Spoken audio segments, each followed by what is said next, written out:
क्या तुम नहीं जानती कि तुम्हारे एक एक स्वामी में 100-100 महारथियों का बल विद्यमान है, जिनके नाम सुनकर ही देव बालाओं के गर्भ गिर जाते हैं। और फिर वे किसी युद्ध अभियान में नहीं जा रहे, वे तो एक चपल वाचाल नारी को बंदी बनाने जा रहे हैं और शीघ्र ही उसे घसीटकर हमारे चरणों में लपटेंगे। दानवराज, क्या एक साधारण स्त्री प्रबल वीर दुर्मुख को आकाश में गेंद की भांति उछालकर धराशायी कर सकती है? अपने एक रक्त के कण से सहस्त्रों रक्त बीज उत्पन्न करने वाले वीर योद्धा रक्त बीज को भी विवश होकर असुरेश्वरी की आराधना के लिए किसी अज्ञात स्थान पर जाना पड़ा है। असुरों की मस्तक पर सदैव अजय का आशीर्वाद देने वाले त्रिकाल दृष्टाचारी शुक्र भी चिंताग्रस्त होकर यहाँ वहां जाते दिखाई देते हैं। जिसे आप सामान्य नारी कह रहे हैं, वो सामान्य नारी के रूप में असुरों की सर्वनाश की साढ़े साथी है। वो असुरों की काल रात्रि है स्वामी, काल रात्रि। कहीं ऐसा ना हो कि वीरता के मत में हमारे वीर स्वामी अकाल मृत्यु मारे जाएं। सोचिए असुरेंद्र, सोचिए, संपूर्ण असुर संस्कृति का गर्व एक स्त्री के हाथों खंडित होकर कहीं लज्जा का पात्र न बन जाए। सभी नीति के विद्वान यही कहते हैं कि परिणामों को सोचकर ही चरण बढ़ाना चाहिए। कहीं ऐसा ना हो कि ये धरती असुरों से शून्य हो जाए। जिसके चरण रखने मात्र से समूची धरा कंपायमान हो उठी, असुरों के भवनों की ईंट से ईंट बज उठी। ये सब सर्वनाश के लक्षण नहीं है तो और क्या है दानवराज? जिसका बोझ धरती नहीं उठा सकी, वो सामान्य नारी कैसे हो सकती है? सोचिए असुरराज, सोचिए, और हमारे पतियों सहित पूरे असुर समाज को काल की यंत्रणा से बचा लीजिए। यही हम अबलाओं की आर्त प्रार्थना है। हमें अब समझ में आया कि देवों की दुष्ट माया ने ही षड्यंत्र रचकर तुम सबके अंतर मन को विचलित किया है। अन्यथा एक साधारण नारी को खदेड़ने के लिए तो तुम में से कोई भी एक स्त्री पर्याप्त थी। वीर बालाओ, देव माया की रची इस कृत्रिम भय की छाया को उतार फेंको। जिस अलौकिक सुंदरी से तुम सब इतनी भयभीत हो, वो हमारी सौभाग्यवती पटरानी बनेगी। विधाता ने हमारे अनुरूप ही हमारी ही जैसी तेजस्विनी नारी को हमारी अर्धांगिनी बनने के लिए ही रचा है।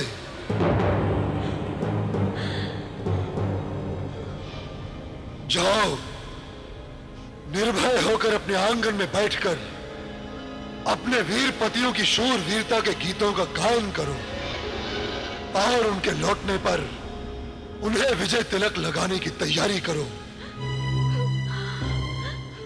जाओ।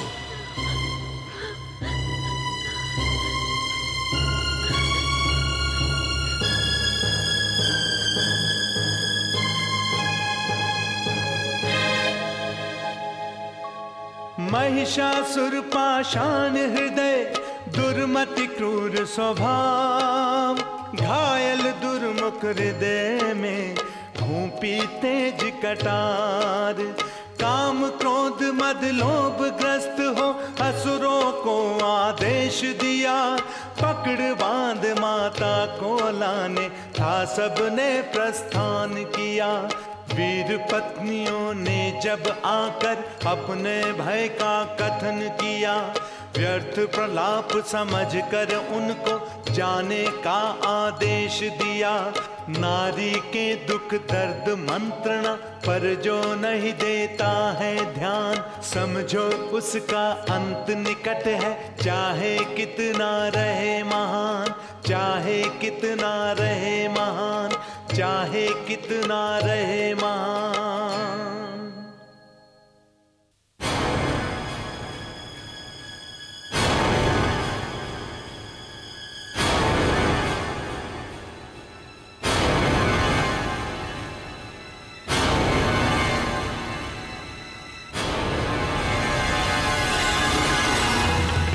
मुझसे मिलन नहीं हुआ तभी तक तेरे स्वामी महिषासुर की कुशल है।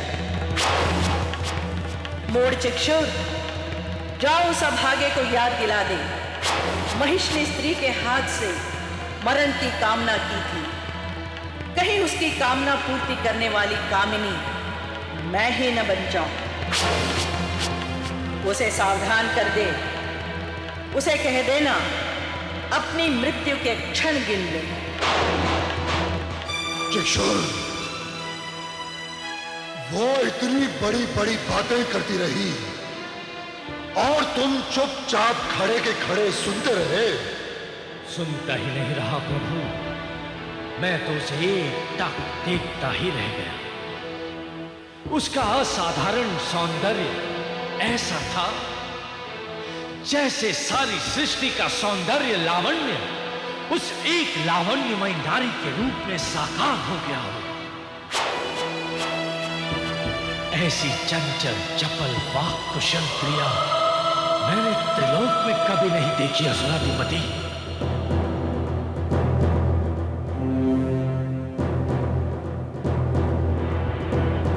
मेरा प्राकट्य महिषासुर के मर्दन के निमित्त ही हुआ है, उसके वरण के लिए नहीं। मैं उसकी मृत्यु हूं, साक्षात मृत्यु।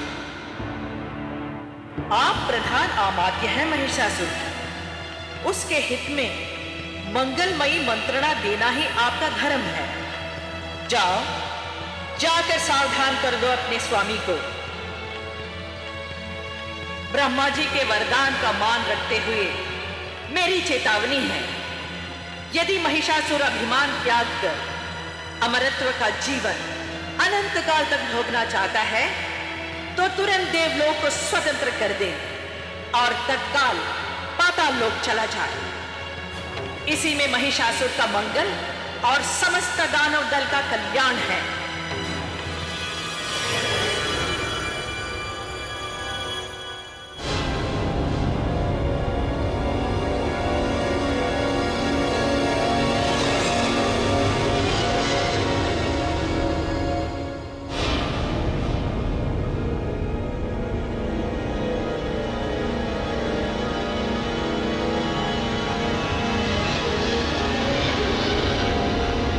प्रधानामात्य, आपके आगमन में इतना विलंब क्यों? कहीं आपकी मंत्रणा न मानने के कारण हमारी आज्ञा अब आपको भी शोर की भांति चुभने लगी। ऐसा न कहें असुरराज, आपके इस वृद्ध महामात्य का जीवन असुर संस्कृति की धरोहर ही तो है। तो फिर आने में इतना विलंब क्यों? असुराधिपति, जिस समय आपका दूत मेरे भवन पर आया था उस समय मैं आचार्य शुक्र के आश्रम में उपस्थित था। उन्होंने आदेश देकर शीघ्र आने को कहा था। हाँ, यही तो दुर्भाग्य है। हमारे साहस को प्रोत्साहन देने के लिए कोई मंगलकारी अनुष्ठान करने की बजाय कुल गुरु शुक्राचार्य शुभ और अशुभ की भाषा बोलने लगे हैं और उसका परिणाम यह है कि अब हमारे प्रधानामात्य भी उन्हीं की भाषा बोलने के अभ्यस्त हो चुके हैं। अन्यथा नरे, महामात्य का धर्म ही अपने स्वामी को स्पष्ट शब्दों में मंत्रणा देना होता है। फिर वो शब्द अप्रिय ही क्यों न हो। परंतु प्रधानामात्य, अब तो नगर के वृद्ध ही नहीं, हमारे योद्धाओं की अर्धांगिनियां, ग्राम वनिता और कुल वधुएं भी प्रार्थना की ओट में हमें शिक्षा और मंत्रणा देने का साहस करने लगी है। अब तुम ही बताओ प्रधानामात्य, हम किस किस की मंत्रणा माने?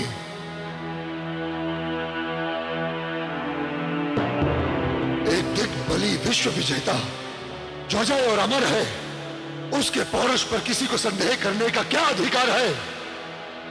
क्या आपकी कुल गुरु शुक्राचार्य की अंतिम मंत्रणा यही है कि हम उस साधारण स्त्री की शरण में जाएं, उससे कारों की भांति संधि कर लें और पुण्यरासुर संस्कृति को पाताल लोक में ढकेल दें? कहिए, क्या चाहते हैं आप? आश्चर्य हो रहा है हमें आप पर और कुल गुरु शुक्राचार्य पर, जिसकी दृष्टि के सामने आने से स्वयं देवाधिपति ब्रह्मा विष्णु महेश कतराते हैं, वो एक सामान्य स्त्री के सामने घुटने टेक दे। कहो प्रधानामात्य, क्या आपको हमारे पौरुष के साथ साथ पितामह ब्रह्मा जी के अजय वरदान पर भी संदेह हो रहा है?